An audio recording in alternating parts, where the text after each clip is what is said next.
Hello everyone. इस video में जो हमारा प्रैक्टिस सेट 1.1 का लास्ट का 3 क्वेश्चन बच गया है उसको सॉल्व करते हैं। सो this is the question number 6। अब यहाँ पे अगर हम लोग देखेंगे तो ये linear equation in two variable तो है, बट इसके जो कोएफिशिएंट्स दिए गए ना that is given in fractions. So सबसे पहले हम इसे क्या करेंगे, इसको होल नंबर में कन्वर्ट करते हैं। ओके, सो क्या करेंगे, इक्वेशन नंबर 1 को हम फोर्स 3 से, नीचे डिनोमिनेटर में 3 है ना, दोनों जगह पे 3 से मल्टीप्लाई कर देते हैं। तो इसको जब 3 से मल्टीप्लाई करेंगे सो 3 से इस पूरे को हम मल्टीप्लाई करते हैं।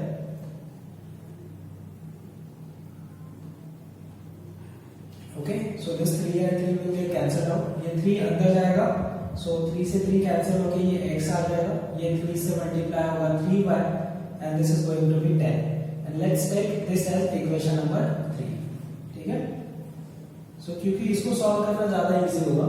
अब इसी तरह से इक्वेशन नंबर 2 में हम किससे मल्टीप्लाई करेंगे, 4 से मल्टीप्लाई करेंगे। सो 2x plus 1/4y is equal to 4 into 11/4। तो 4 से ये 4 कैंसिल हो गया, ये 4 अंदर जाएगा तो 4 2 8x प्लस 4 जब इससे मल्टीप्लाई होगा तो ये कैंसिल होके क्या हो जाएगा y। ओके, और विच इज इक्वल टू 11। तो अब हमें दो इक्वेशन मिल चुका है। ओके, और इस केस में अभी हम लोगों को क्या करना है, we have to choose one variable and उसका कोएफिशिएंट सेम करना है। So what we are going to do, यहाँ पे y का कोएफिशिएंट 3 है और यहाँ पे y का कोएफिशिएंट 1 है। तो हम क्या करते हैं, इक्वेशन नंबर 4 को 3 से मल्टीप्लाई कर देते हैं। So multiply by 3 in equation number 4। So what we'll get 8x, 3 से मल्टीप्लाई कर देना तो 8 3 24x plus 3y is equal to 33। Okay, 3 से हम लोगों ने मल्टीप्लाई किया। Let's take this as equation number 5। Okay, and below that I am going to write down the same equation, that is equation number 3। so that will be x plus 3y is equal to 10 and this is your equation number 3। इन दोनों में y का coefficient same है, sign भी same है। So what we have to do, we have to subtract. तो ये हो जाएगा minus minus and minus, this will get cancelled out. 24 में से 1 जाएगा, सो 23x is equal to 33 minus 10, that is 23, and x is equal to 23 by 23, x is equal to 1। Now substitute this value of x is equal to 1 either in 4, 3, 2 or 1, you will get the same answer। So what I am going to do, I will substitute in this equation number 4। So put x is equal to 1 in equation number 4, what I get, 8 into 1 plus y is equal to 11। So ये जाएगा y is equal to 11 minus 8 and y is equal to 3। So this is how we got the solution for this question, that is x comma y which is equal to x का value है 1 और y का value है 3। Okay, so this is how it was a easy problem। अब next question हम लोग solve करते हैं, दैट इज क्वेश्चन नंबर 7।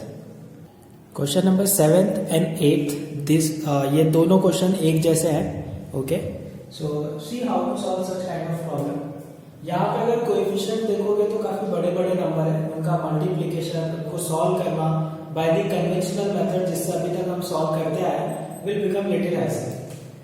सो ऐसे सिचुएशन में जब भी आप देखोगे, अगर क्रॉस में आप चेक करना, ठीक है, यहाँ भी 99 है, यहाँ भी 99 है, और यहाँ पे अगर चेक करोगे तो ये भी 101 है, ये भी 101 है।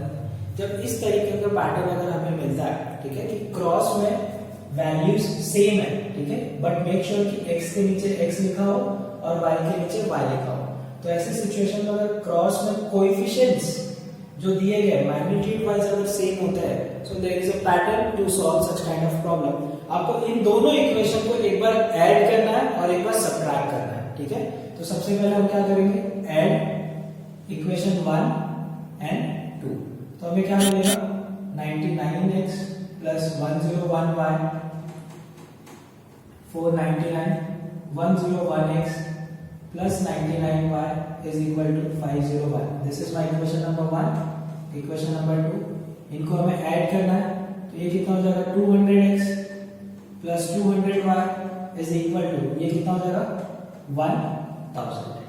ठीक है, सो 200 से डिवाइड कर देते हैं, तो x plus y is equal to 1000 को 200 से डिवाइड करेंगे तो 5.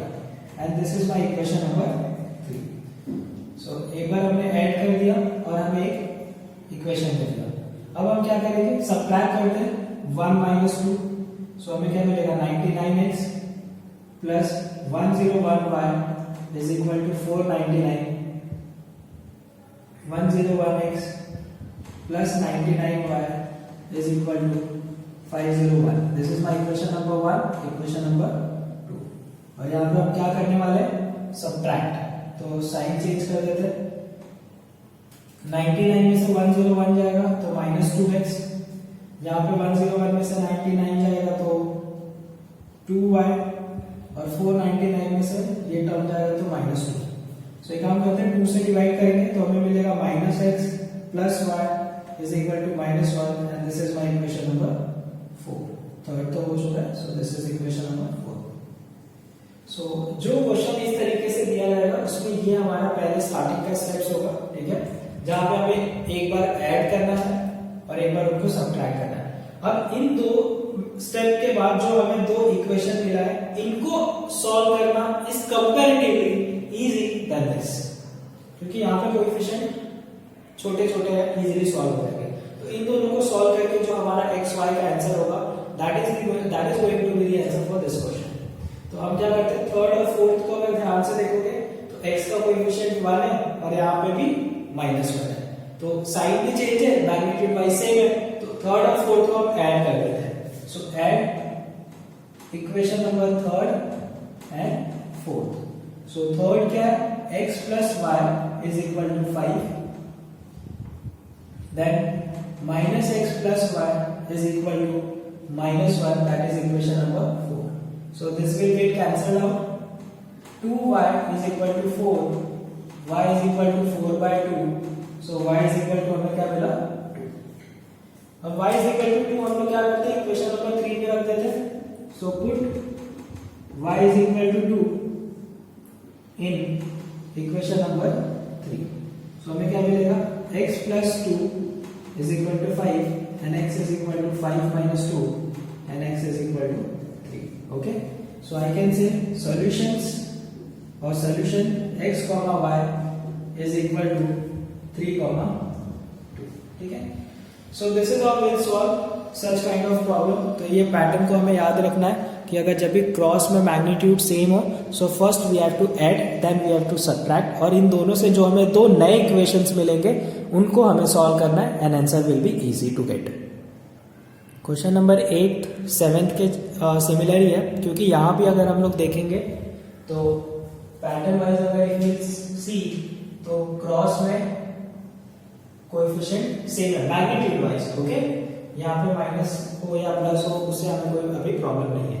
तो क्या करना है हमें, सबसे पहले ऐड कर दें, add 1 and 2. So 49x minus 57y is equal to 172. 57x minus 49y is equal to 252. This is equation number 1 and this is equation number 2. हमें क्या करना है, यहाँ पे ऐड करना है. सो 49 plus 57 कितना हो जाएगा, 9 plus 7 that is 16. 1 this is 106. Okay, minus again 106y is equal to 4 to 4 4 to 4. Okay, 106 से डिवाइड कर देंगे तो हमें मिलेगा x minus y is equal to this is going to be 4 times, क्योंकि 106 को 4 से मल्टीप्लाई करेंगे तो 424 आएगा, क्योंकि 6 4 are 24 and 4 1 are 4, right. Okay, तो ये हमें एक इक्वेशन मिल गया, दैट इज इक्वेशन नंबर 3. अब हम लोग क्या करेंगे, अब माइनस करते हैं, सबट्रैक्ट करते हैं 1 and 2. 1 में से 2 को सबट्रैक्ट कर देते हैं. सो क्या मिलेगा हमें, 49x minus 57y is equal to 172 57x minus 49y is equal to 252 and that is equation number. What we have to do, we have to subtract, तो ये minus plus and this is going to be minus. So 49 में से 57 जाएगा तो minus 8x, 50 यहाँ पे तो already minus है और ये plus 49 तो यहाँ पे minus 8y. Okay. In this case plus minus minus करेंगे 252 है, so 252 में से हम 172 माइनस करते हैं, ये 0 हो गया, दिस इज 50 8 और 1 already 80, so this is going to be minus 80 क्योंकि बड़े वाले टर्म का साइन है माइनस. माइनस 8 से हम डिवाइड कर देते हैं, so will get x plus y is equal to 10 and that is my equation number 4. ठीक है, इक्वेशन नंबर 4 कैसे मिला, हमने इस इक्वेशन को, ये जो पूरा का पूरा इक्वेशन है ना, इसको हमने -8 से डिवाइड कर दिया, तो -8 डिवाइडेड बाय -8 1 हो गया, -8 डिवाइडेड बाय -8 1 हो गया, -80 डिवाइडेड बाय -8 मतलब माइनस माइनस कैंसिल, 8 10 जा 80. अब इन दोनों इक्वेशन को हम सॉल्व करते हैं और x y की वैल्यू निकालते हैं. सो क्या करेंगे, थर्ड और फोर्थ को सिंपली ऐड कर देते हैं. So add 3 and 4. So what will get, x minus y is equal to 4, that is equation number 3. x plus y is equal to 10, that is equation number 4. और इनमें हमें क्या करना है, add. So this will get cancelled out. 2x is equal to 40, x is equal to 14 by 2 and x is equal to कितना आ गया, 7. So now just put this value in equation number 3. So put x is equal to 7 in equation number 3. So what we'll get? We'll get x minus 7 is equal to 4. So x is equal to 4. ये minus 7 इधर आ जाएगा. So this is going to be plus 7 and x is equal to 11. So finally the solutions, x comma y is equal to 11 comma 7. So this is how such kind of problem will be solved. Okay, I hope आप लोगों को चीजें समझ में आई होंगी. अगर कोई भी कंसेप्ट या कोई भी स्टेप्स, कहीं पे कोई डिफिकल्टीज है, अगर नहीं समझ में आई है, then definitely do comment in the comment box. I'll definitely try to clear out your doubts. Okay, thank you so much guys यहाँ तक देखने के लिए. Thanks a lot.